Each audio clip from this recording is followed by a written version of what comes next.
My name is Elijah Brown. For most of my life, people called me a man of God, a leader, a prophet. I stood before thousands every Sunday preaching salvation, performing miracles, giving people something to believe in. They trusted me, they followed me, they gave me everything, and I took it, convinced that I was doing the Lord's work, convinced that I was untouchable. But then, I died. For 3 minutes, my heart stopped. The doctors called it a miracle when I came back. They said I was lucky, that God had given me a second chance, but they don't know what really happened. They don't know what I saw. They don't know that when I woke up, the world was no longer the same, because now I see them, the things that were always there, hiding in the spaces between reality, watching, waiting, following me.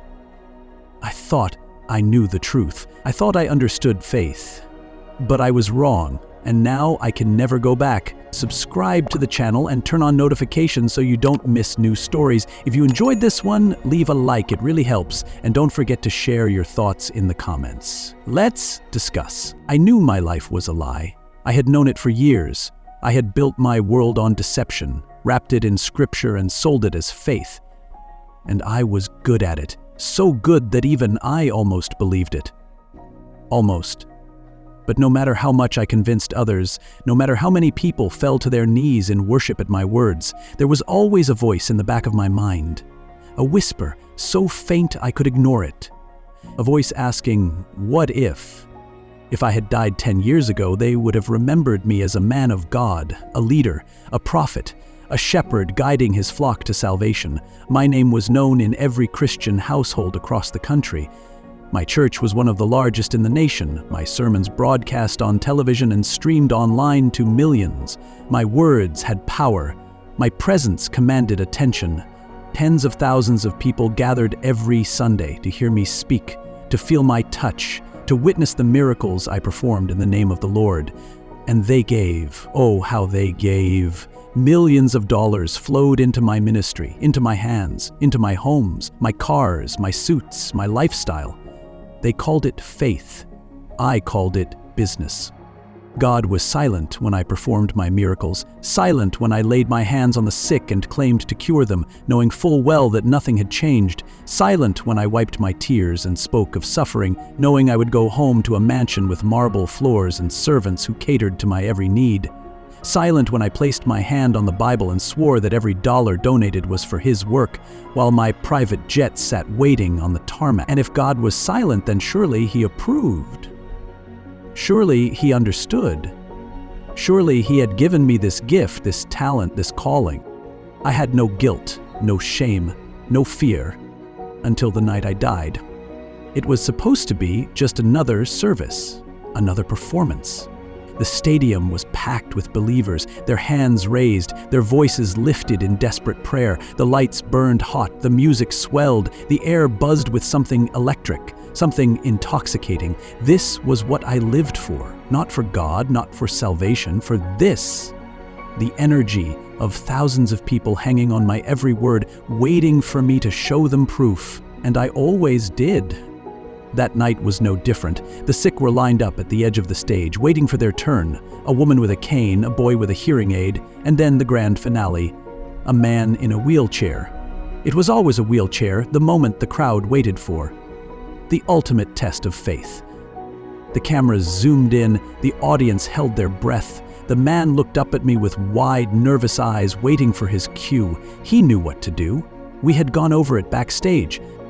I placed my hands on his shoulders, lifted my head to the heavens, and called upon the name of the Lord. My voice boomed through the speakers, filled with the fire of the Spirit, filled with conviction. Rise, I commanded. Rise in the name of Jesus. A beat of hesitation. A perfect pause. Just enough time for doubt to creep into the audience before he started to move. Slowly, painstakingly, he shifted in his chair, his hands gripping the armrests. The crowd gasped. He struggled to his feet, wobbled, and then stood. The roar was deafening. People screamed, wept, collapsed in praise. Some fell to their knees, their hands clasped in prayer, their voices breaking with emotion. The cameras panned across the faces of believers overcome with joy, their faith renewed. They had seen a miracle. They had witnessed the impossible. And then I saw her. She was in the front row, a woman in a black dress. Still, silent, unmoving. She wasn't clapping, she wasn't weeping, she wasn't in awe. She was staring at me. My throat went dry. A sharp, cold feeling crawled up my spine, my chest tightened, my stomach twisted. The applause, the music, the cheering, it all faded into nothing. Because I knew her, and she was dead. I had buried her 2 years ago. My breath caught in my throat. The air in the massive stadium, thick with the heat of bodies pressed together in worship, suddenly felt ice cold. The roaring applause, the ecstatic shouts of believers praising the Lord, the hands raised in trembling joy, it all faded, dissolving into a dull hum in the back of my mind. My heart pounded, a frantic, uneven rhythm that drummed against my ribs like something trying to escape. I blinked. Once, twice. I forced myself to refocus, to steady my breathing, to push down the strange, creeping sensation clawing at my gut. Maybe it was the lights, the glare of the stage blinding me. Maybe it was exhaustion. I had been standing here for hours, pouring my soul into this sermon, giving these people what they came for: hope, miracles, proof. But the longer I looked, the more I knew I wasn't imagining it. She was still there. The woman in the black dress. She hadn't moved, hadn't blinked, hadn't joined the thousands of others in their celebration. She wasn't weeping, wasn't singing, wasn't caught up in the moment like everyone else. She just stood there, hands clasped in front of her, eyes locked on mine. Not with awe, not with admiration, not even with anger. Just an emptiness so deep it made my stomach turn. I knew that face.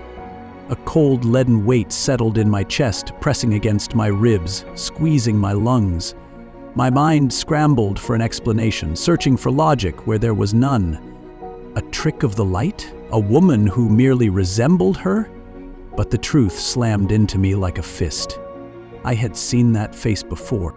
I had stood before a grieving family in my own church 2 years ago, my voice thick with false sympathy, my words carefully chosen to comfort, to soothe, to remind the living that their loss was not an end, but a transition. I had spoken of faith, of eternal life, of God's plan, all while knowing that her prayers had gone unanswered. She had come to me in desperation, believing I had the power to heal her, believing that the thousands of dollars she donated to my ministry would be enough to buy her miracle. She had sat in my private office, tears in her eyes, gripping my hands as she begged me to save her life. It wasn't my fault she died. That's what I told myself, anyway. But now, here she was. The blood drained from my face. My pulse hammered in my ears. My palms were slick with sweat, my breath shallow, uneven. I tried to look away, to shake the image from my mind, but she was there, solid, real, standing motionless among the swaying, trembling believers. Then she raised her hand, a small, simple movement, but it cut through the air like a blade. The smile froze on my lips. The words I had been about to say evaporated, burned away by something sharp and cold, something that coiled around my throat and squeezed. "But who will heal you, Elijah?" Her voice rang through the speakers, clear, crisp, as though she were standing right beside me, whispering the words into the microphone. The music faltered. The applause stumbled into an uneasy murmur. The thousands of people in that stadium, all of them, seemed to hesitate at the same time, as if some invisible force had pressed down on them. A strange silence crept through the air, thick and unnatural, as though the very walls were holding their breath. I opened my mouth, but no sound came out. Then movement. She took a step forward. The stadium flickered, the lights dimmed just for a second like a ripple in reality, like the entire world had skipped a beat. A wave of dizziness crashed over me, knocking me off balance, making the stage tilt beneath my feet. I blinked hard, shaking my head. The woman's lips didn't move, but I heard her voice again. You sold their faith, and now it's time to pay. A sharp pain stabbed through my chest. It was sudden, brutal, like a fist closing around my heart and squeezing. My vision blurred at the edges. The sounds around me stretched, warped, like a record playing too slow. I staggered back, gasping, gripping my shirt as if I could claw the pain away. My legs trembled beneath me. My stomach lurched. I heard screaming. Someone shouted my name. I dimly registered people rushing toward me, the blurred shapes of my assistants, my security, my staff, moving in a panicked frenzy. But none of it felt real. The stadium, the crowd, the flashing lights, it was all slipping away, melting into shadows, distorting into something unrecognizable. I fell. The ground rushed toward me. The stage floor was hard against my back, the impact sending shockwaves of pain through my body. I gasped, my vision pulsing in and out of darkness. Above me, the stadium lights burned impossibly bright, blinding me, their artificial glow searing into my retinas. And then, beyond them, something else. The roof of the stadium was gone. I wasn't staring at steel beams and glass panels anymore. I was staring at the sky. But it wasn't the night sky I knew. There were no stars, no clouds, no moon, just blackness. A vast, endless, suffocating void. The world around me dissolved. The voices of the people calling my name stretched into an eerie, hollow echo. My body felt light, weightless, unanchored. My limbs tingled, then numbed, as though I were being pulled away, separated from myself, piece by piece. I tried to move, but there was nothing to move. I tried to scream, but there was no mouth to scream with. I no longer existed. The last thing I saw was the woman in the black dress, still watching, still waiting. Then everything disappeared. There was nothing, no light, no sound, no feeling, just an endless void stretching infinitely in all directions, a blackness so absolute that it swallowed even the memory of color. I didn't know if my eyes were open or closed. I didn't know if I was standing, floating, or falling. I had no body, no weight, no breath. I was thought without form, existence without substance. I had died, and yet I was still here. Time did not exist in this place. Seconds, minutes, hours, none of it mattered. I had no way of measuring how long I drifted in the void, if I had been here for moments or eternities. At first I tried to rationalize it. Maybe this was unconsciousness, a dream, the last dying sparks of my mind flickering out before the nothingness claimed me completely. But deep down, in the core of whatever was left of me, I knew that wasn't true. I wasn't asleep. I wasn't dreaming. I was somewhere else. And then something changed. A whisper, so faint I almost didn't hear it. It wasn't a voice, not exactly. It was more like a thought that wasn't my own, slipping into my mind, curling around the edges of my consciousness like smoke. He is awake. A ripple spread through the darkness. It wasn't sound, but I felt it. A shift, a movement. The void trembled like the surface of still water disturbed by a single drop. For the first time since I had arrived in this place, I was aware of space, of direction. Something was watching me. I tried to turn, but I had no body to move. I tried to speak, but I had no voice. Panic surged through me, a sudden electric terror that jolted through whatever remained of my mind. I didn't know where I was. I didn't know what was happening. All I knew was that I was no longer alone. The whisper returned. He does not understand yet. The ripple grew stronger. The void around me shifted, stretched, cracked. Thin, jagged lines of light splintered through the darkness like fractures in glass. A deep, resonant hum filled the emptiness, vibrating through me, shaking me apart. I tried to scream, but there was no sound. Then the void shattered. The blackness peeled away, ripped from existence like a veil torn down. Light flooded in, blinding and absolute, pouring over me with an intensity that should have burned, but instead, It pulled, dragged, pulled me through like I was being wrenched from one reality into another. And suddenly I was standing. I had weight. I had form.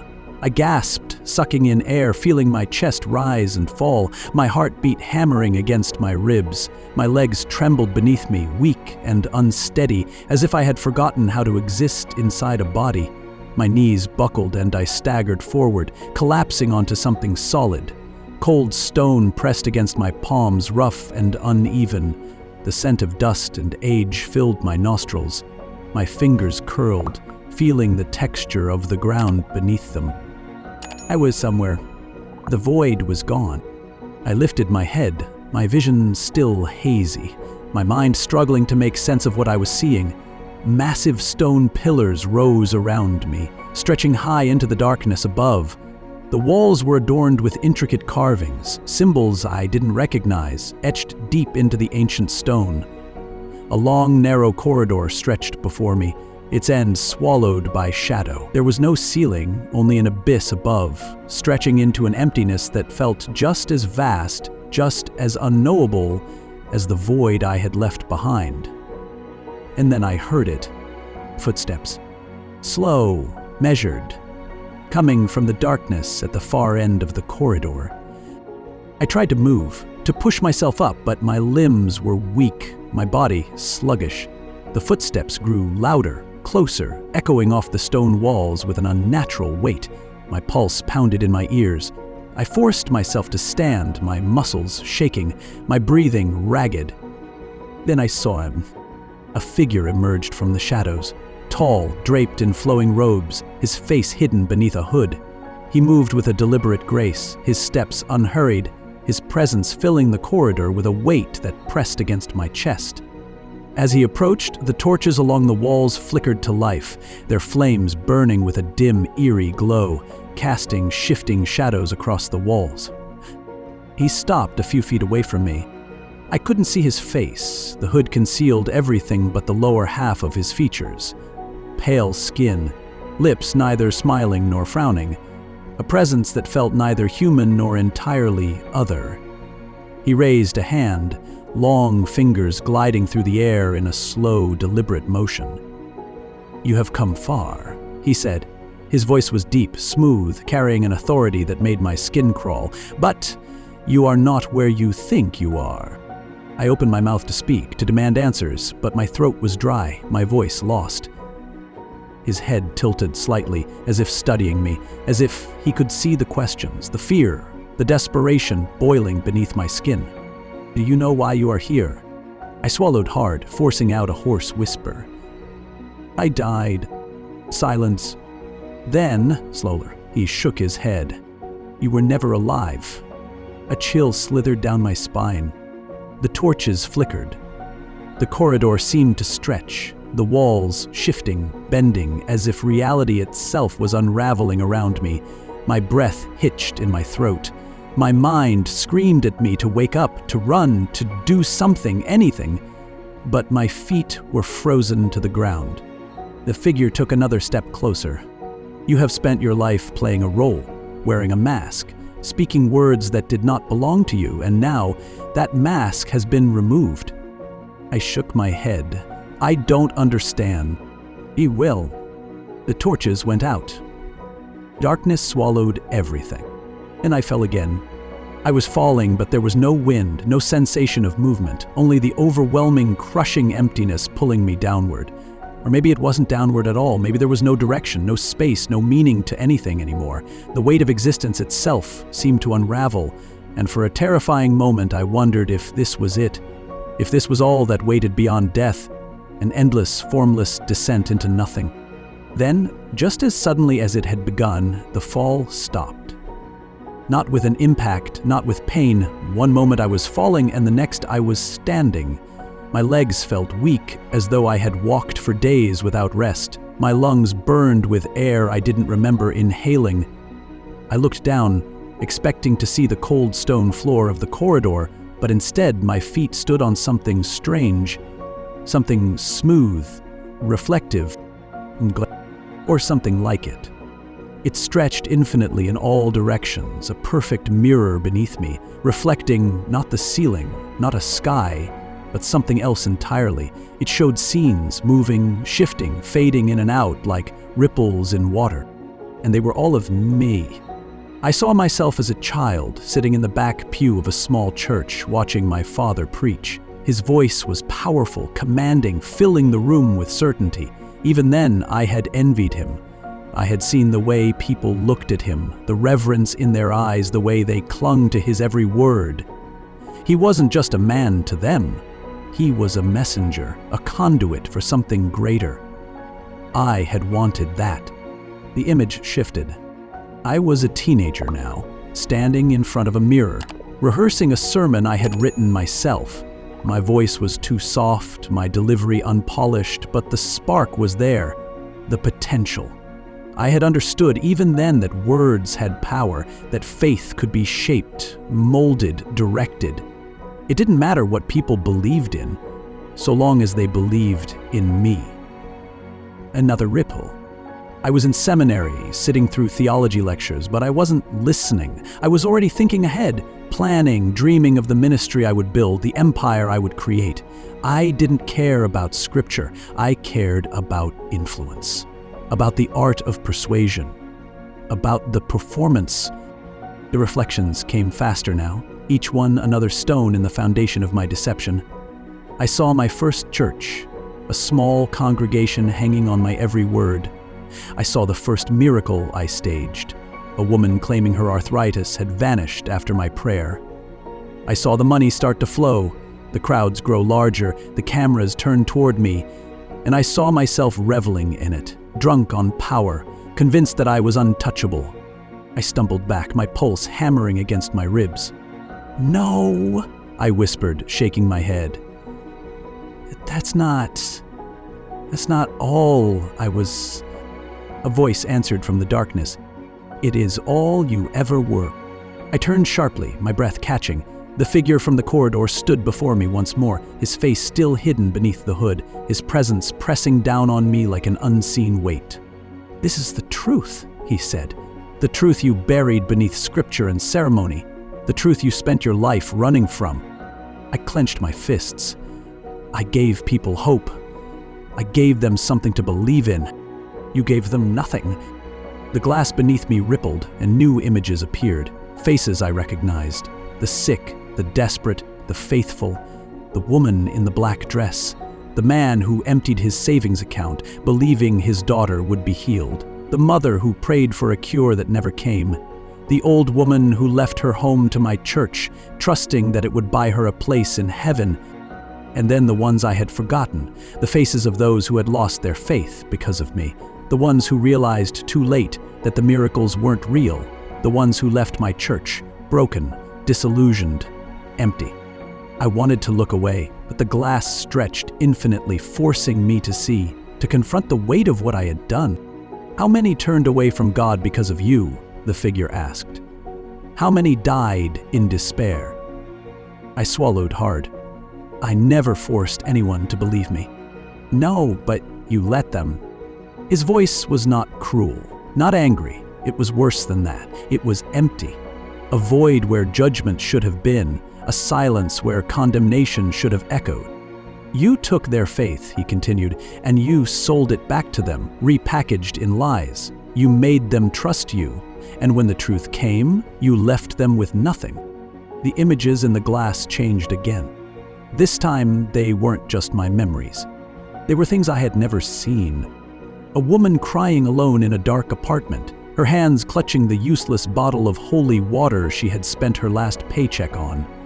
A father kneeling beside his child's hospital bed, whispering a prayer with no answer. A man staring at his reflection in the mirror, his eyes hollow, his hands trembling as he let go of the last thread of faith he had left. I felt sick. I had never thought about them, never considered what happened to those who left my church. If they weren't in my pews, if they weren't donating, they didn't matter. But they had mattered. And now I saw them. Every single one.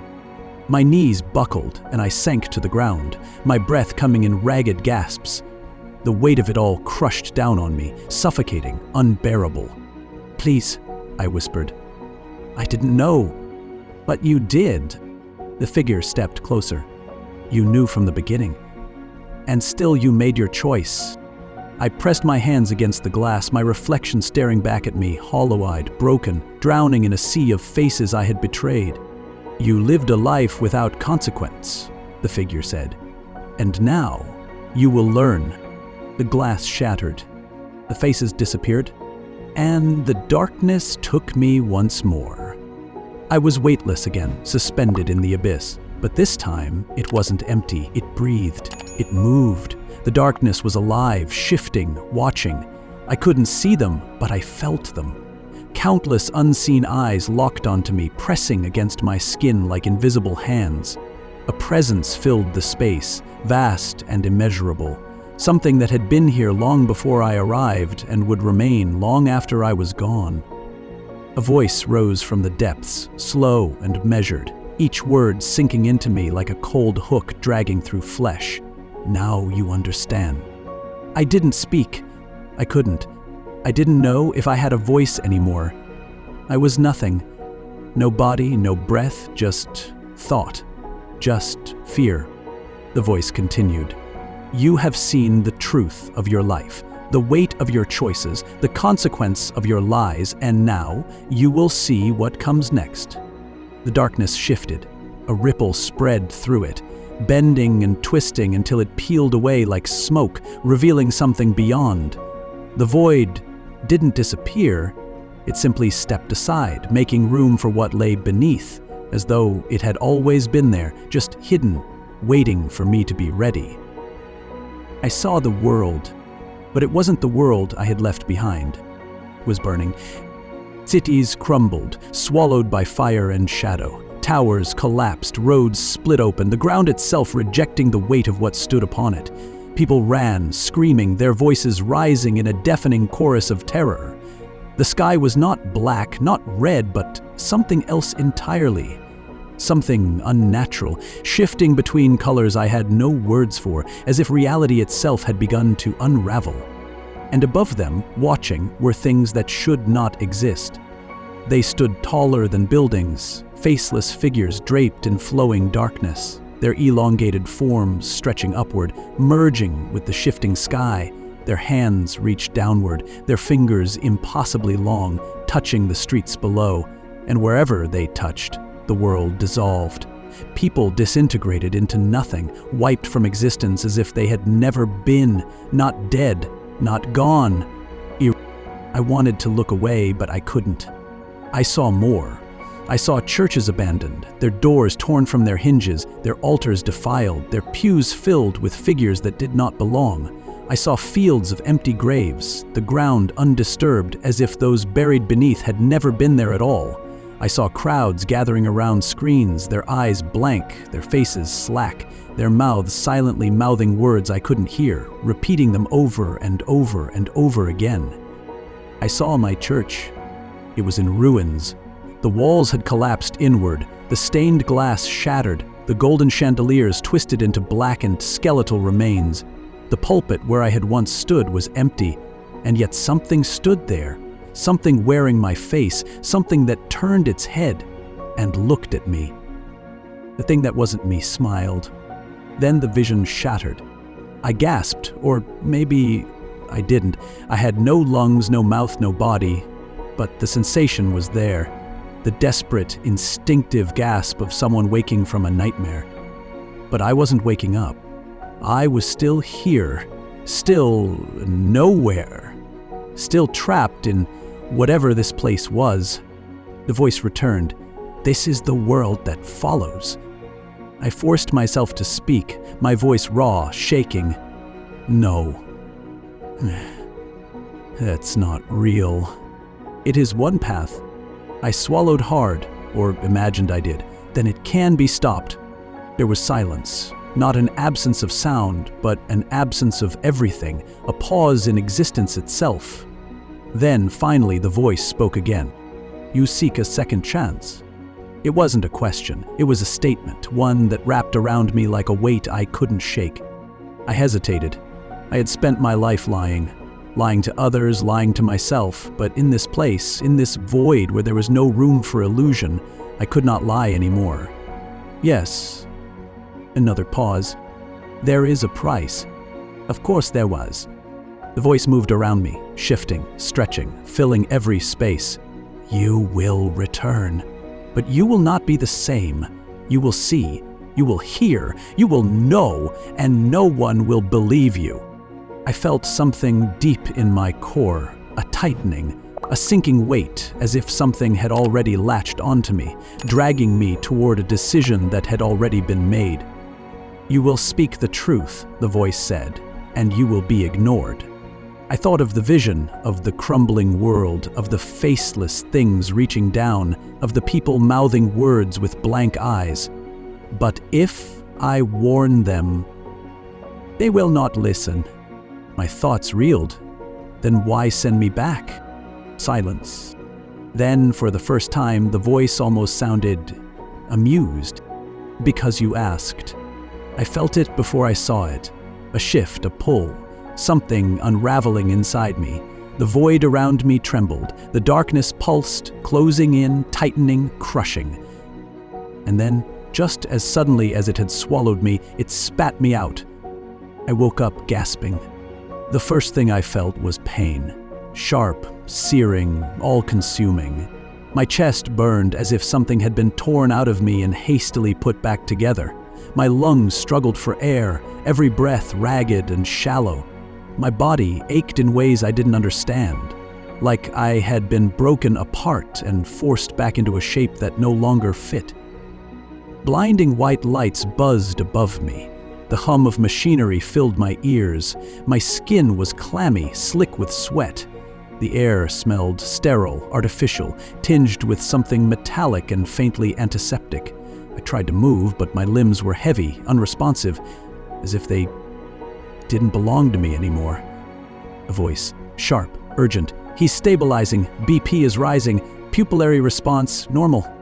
Hands pressed against my skin, cold metal instruments prodding at my body, the distinct tug of IV lines in my arm.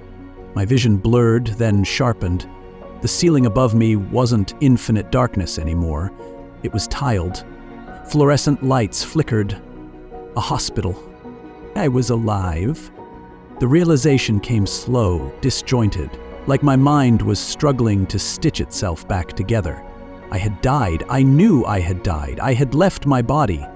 I had seen things I couldn't explain, heard voices that were not meant for human ears. I had felt the truth of it, had stood at the edge of something vast, something endless, something that did not care whether I existed or not, and now I was here, back in a world that suddenly felt small and fragile, a world that no longer felt entirely real. I turned my head. A man in a white coat hovered over me, shining a penlight into my eyes, his expression unreadable. A nurse stood beside him, jotting notes onto a clipboard. Monitors beeped steadily, wires snaking from my skin to machines I didn't recognize. The doctor pulled back slightly, lowering the penlight. His face was calm, professional, but his eyes held something else, something cautious. Elijah, he said, his voice slow, measured, the way you'd speak to someone just waking from a coma. Can you hear me? I swallowed, my throat dry and raw.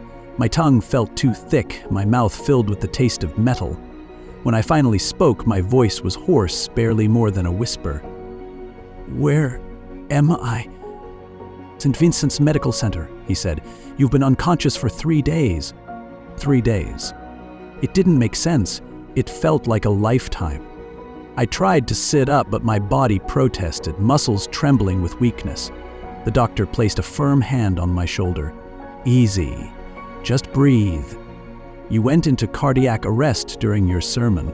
Paramedics performed CPR for several minutes before getting a pulse. You were clinically dead for almost 3 minutes. 3 minutes. No, that wasn't possible. I had been gone. I had seen things, heard things, been somewhere else. The memory of it was still vivid, burned into my mind like an imprint I couldn't shake. The void, the voice, the burning cities, the faceless figures, the thing that had worn my face and smiled. 3 minutes wasn't long enough for all of that. The doctor was still speaking, but his words were distant, background noise to the storm raging in my head. I forced myself to focus. Miraculous recovery. No lasting damage to your heart, no neurological impairments. He hesitated, then added, "But you were unconscious longer than we expected.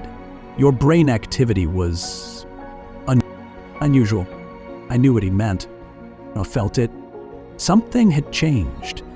The world around me looked the same, but it wasn't. It felt different, as if I were seeing through a layer of something invisible, as if the surface of reality was stretched thin, barely holding together. I turned my head toward the window. The sun was setting, bathing the city skyline in shades of gold and orange. Everything looked normal, and yet it wasn't. Because I could see them. Shadows that didn't belong, movements that didn't make sense, flickers of something standing just beyond the edges of sight, shifting in and out of existence, like reflections in broken glass. I blinked. They were still there. I looked at the doctor, at the nurse, at the security guard standing just outside the room. I saw their faces, but I also saw something beneath them. Layers, masks, shifting, rearranging, like the world itself was trying to decide what was real and what wasn't. I sucked in a breath, my pulse spiking. The doctor frowned. "Elijah?" I closed my eyes, tried to push it away, tried to tell myself I was imagining it. But I wasn't. The voice from the void whispered in the back of my mind, "You will see, you will hear, you will know, and no one will believe you." My hands trembled. I had asked for this. And now there was no going back. I was released from the hospital 2 days later. They said I had made a miraculous recovery. The doctors, the nurses, the reporters. They all wanted to know how it felt to come back from the dead. They wanted a soundbite, a neatly packaged story of divine intervention. I gave them what they wanted. I told them I had seen nothing, that there was only darkness, that when I woke up, I felt grateful to be alive. It was a lie.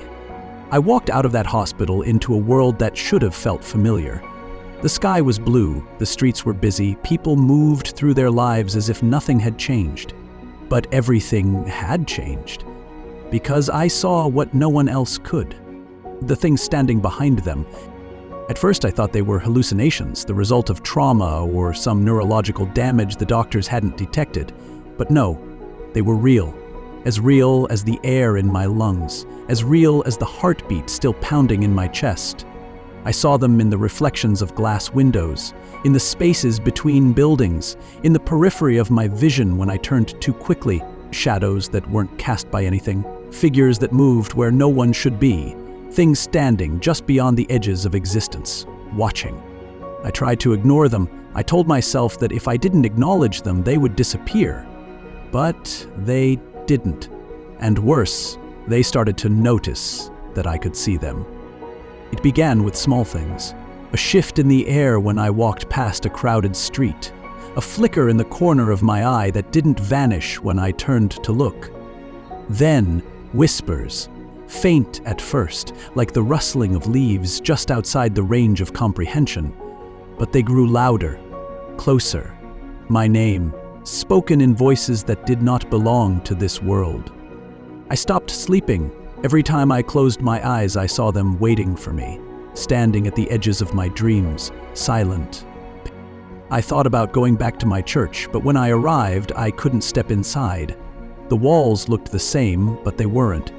The air around the building rippled, shifting like heat rising from pavement, bending reality in ways I couldn't explain. I felt something staring back at me from the empty doorway, something I had once worshipped, something I had built my life around. And I understood then that it had never been God listening to me. I left. I don't know how much time has passed since I returned. Days blur together. I don't know if I'm being followed or if I've simply begun to unravel. But I know one thing. The world is not what you think it is. There are things moving beneath the surface, things that don't want to be seen, things that have always been here, waiting. You don't have to believe me. I wouldn't believe me either. But one day you'll see them too. And when you do, you'll understand. You were never alone.